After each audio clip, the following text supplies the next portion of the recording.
que se chama ontologia ou metafísica. É uma disciplina que surge já mais ou menos de uma maneira sistemática a partir de Aristóteles e que vai tratar de questões relacionadas ao ser.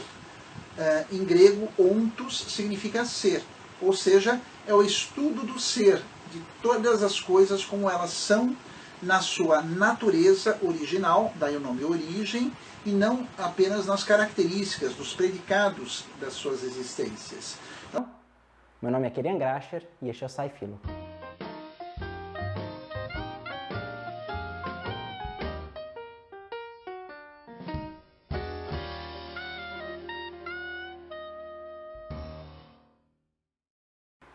Antes de mais nada, não!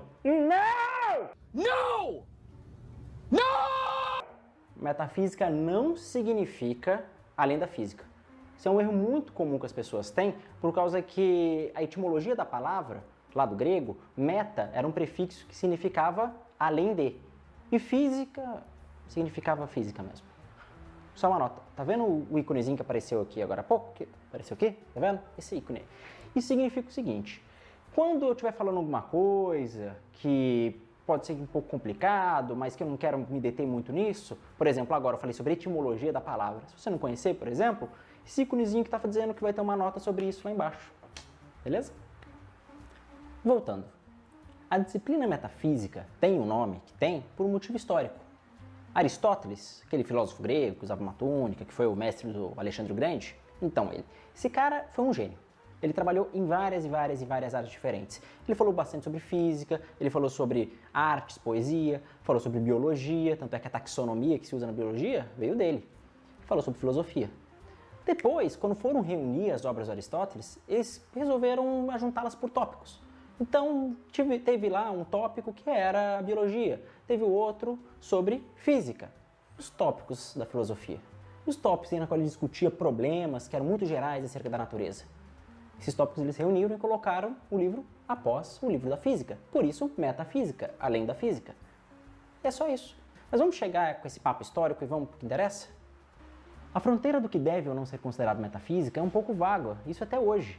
Principalmente porque, tal como a filosofia, que a gente viu no outro vídeo, não existe uma definição muito precisa também porque é metafísica. Geralmente, cada período histórico considerou algo como metafísico ou não, principalmente pelas teorias que eram vigentes naquela época. Aristóteles, instantinho só. O Aristóteles encarava a metafísica de um modo bem específico. Ele acreditava que era a filosofia primeira, ou ciência do ser enquanto ser. De modo geral, ele tomava a metafísica como um estudo universal das caracterizações mais gerais daquilo que existe. Vamos citar uns exemplos que fica mais fácil? Seguinte, pensa no azul desse cartaz aqui, desse pôster, certo? Que propriedade é essa? Propriedade de ser azul. Agora pensa no azul deste livro aqui. E aí?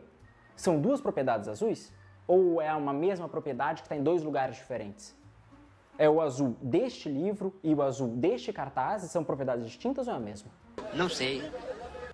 Com os medievais, a metafísica começou a tomar uma roupagem religiosa. Eles acreditavam que a metafísica deveria tratar mais da existência e da natureza de Deus.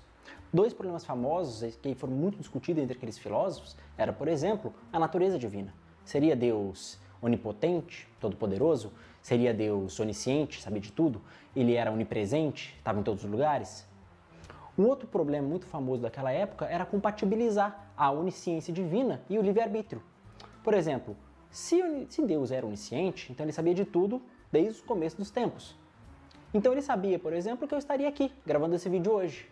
Mas se eu tenho livre-arbítrio, eu poderia escolher, então eu poderia ter escolhido não gravar esse vídeo? Não sei. Também não sei. A partir do mais ou menos século XVII, a ciência moderna começou a se desenvolver. E com ela, muitas pessoas começaram a questionar a filosofia e a própria metafísica, uma vez que ela não produzia os mesmos tipos de resultados que a ciência. Querendo ou não, as pessoas começavam a acreditar que a ciência conseguia produzir conhecimento acerca da realidade, conhecimento seguro acerca do mundo e da natureza. A metafísica sempre era uma coisa muito debatida. Grandes filósofos, como por exemplo Kant e Hume, questionaram e atacaram mesmo a metafísica, acreditando que deveríamos abandoná-la. Várias escolas filosóficas posteriores a eles ainda aceitavam isso, como por exemplo o positivismo lógico, que é uma escola agora, do século XX. Até hoje é meio comum ainda encontrar pessoas que negam a metafísica, que têm uma certa aversão, mas nos dias de hoje as discussões, os problemas metafísicos voltaram e estão sedimentados nas discussões filosóficas e essa aversão era meio que deixada de lado. De modo geral, podemos dizer então que a metafísica é uma investigação filosófica acerca da natureza, constituição e das estruturas mais básicas da realidade. Quando formulamos perguntas acerca da natureza de algo, mas não apenas da natureza física e material, estamos formulando perguntas que são perguntas metafísicas. Dois exemplos famosos que nós podemos utilizar para explicar um pouco o que é metafísica, por exemplo, é o que é a verdade. O que é verdade? Não sei. A few moments later. E outro grande problema é, por exemplo, entendermos como que os objetos mantêm uma certa identidade ao longo do tempo, se é que eles mantêm. Por exemplo, será que você de hoje é o mesmo que foi ontem e você do futuro vai ser o mesmo que é de hoje? Não sei! Também não sei. Torço que toda essa explicação tenha te ajudado a entender um pouco mais, tenha ficado mais claro o que é a metafísica. A metafísica, na verdade, é uma disciplina, uma subdisciplina da filosofia, que tem problemas muito interessantes e algumas coisas muito legais